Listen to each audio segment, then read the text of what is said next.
पिछले दिनों 10 अप्रैल को हुई तेज बारिश में बरमशिया रेलवे यार्ड में डंप एफसीआई के अनाज की बोरियां भीग गई थी, पर बोरियां भीगने से कोई नुकसान नहीं हुआ। यह बयान एफसीआई के एग्जीक्यूटिव डायरेक्टर एमके गोगाई ने आज के प्रेस कॉन्फ्रेंस में दी है।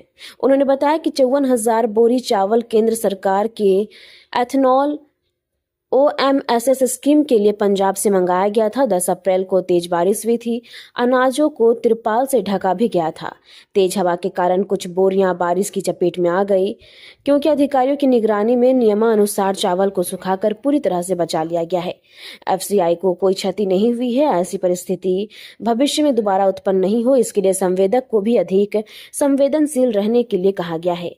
रेलवे यार्ड में शेड निर्माण के सवाल पर उन्होंने कहा कि इस दिशा में भी विचार किया जा रहा है। रेलवे से भी इस पर पत्राचार किया गया है।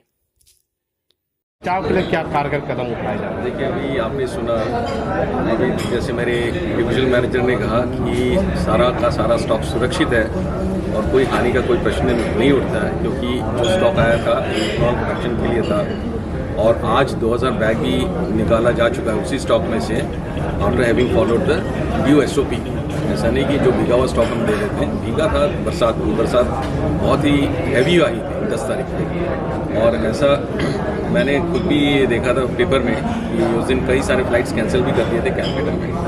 ऐसी बरसात में अगर आए तो डेफिनेटली लाजमी है कि थोड़ा बहुत पेरिफेरल डैमेज होता है, नुकसान होता है, पानी आ जाता है, लेकिन उसका भी एक तरीका होता है जिसको कि हम अपनाते हैं। हमारे QC ऑफिसर्स का एक प्रोसीजर है, सेट प्रोसीजर है। उसके बाद हम उसको जो भी ड्राई अप करने का प्रोसेस करने के बाद जिसको स्टॉक जिसका स्टॉक है उसको हैंड ओवर भी कर देते हैं। किसी को स्पष्टीकरण हुआ कोई कार्रवाई है उस मामले में? देखिए, अभी तो कार्रवाई, अब जैसे कहते हैं कि हमने तुरंत विभागीय कार्रवाई हमने की है, जो भी हमारे ICCS टीम बोलते हैं यहाँ पे, और जो भी हमारे साइडिंग इंचार्ज थे उनके ऊपर भी हुई है डिसिप्लिन, जैसे अभी हमने शुरुआत की है। और बाकी जो भी आप नुकसान का बात करें, नुकसान जैसे बनेगा कि कुछ भी अगर उसके बाद ही जो एसेस होता है शाम को या एनी टाइम, तो जो भी होता है भरपाई कॉन्ट्रैक्टर का अगर जितना उसका दायित्व है उतना उससे क्या बोलते हैं रिकवरी की जाएगी। एफसीआई को अभी बताया जा रहा है कि रेलवे को अतिरिक्त किराया भी देना पड़ रहा है वैगन अगर खड़ा रह रहा तो। हाँ, वो डैमेज देना ही पड़ता है। वैगन खड़ा रहेगा तो डैमेज देना ही पड़ेगा, क्योंकि उसी की वजह से कि वैगन जल्दी रिलीज हो, नेशनल लॉस ना हो, तो हमने वैगन को टाइम पे उतारने के लिए ये इनिशिएटिव लिया था कॉन्ट्रैक्टर ने। भविष्य में क्या शेड का निर्माण का कोई प्लान है क्या? क्योंकि इस तरह के देखिए, तो बारिश होती हम चाहते हैं कि हमारी बेहतर से बेहतर इंफ्रा हो यहाँ पे, जहाँ पे भी हमारा स्टॉक आता है, क्योंकि आज की बात नहीं, तो सालों साल से चलता आ रहा है और आगे भी चलता ही रहेगा इसमें कोई, तो इसलिए हम तो चाहते हैं कि आप शेड ही नहीं, और भी उससे भी कुछ अच्छी चीज़ और दे सकते हैं, तो वो भी आनी चाहिए। तो रेलवे के साथ, लेकिन रेलवे की भी अपनी उनकी भी व्यवस्था होगी। जो चीज़ हम बोल रहे हैं शायद वो हर जगह पे ऐसी हो, तब शायद वो कुछ ना कुछ।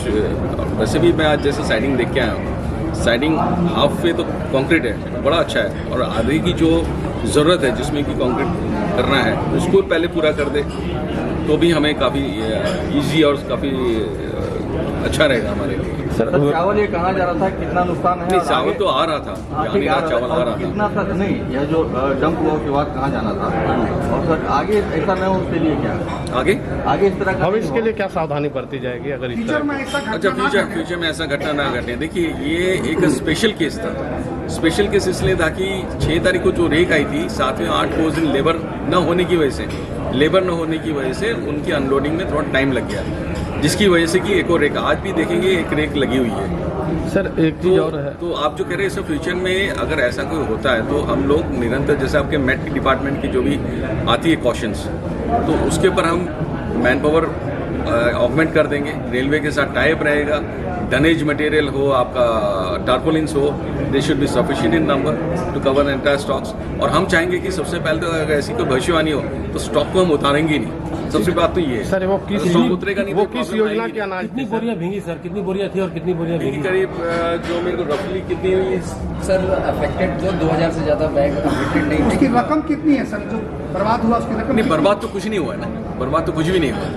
बर्बाद अगर होता तो फिर तो बहुत सारी चीजें का फिर करना पड़ता ना। आपका मीडिया तो अलग है, अगर कुछ बर्बाद हुआ होता तो पूरी रिस्पॉन्स फिक्सेशन होता है। पूरा सरकार का एक पैसा बड़ा ही इम्पोर्टेंट है। किस योजना की वो अनाज थी सर?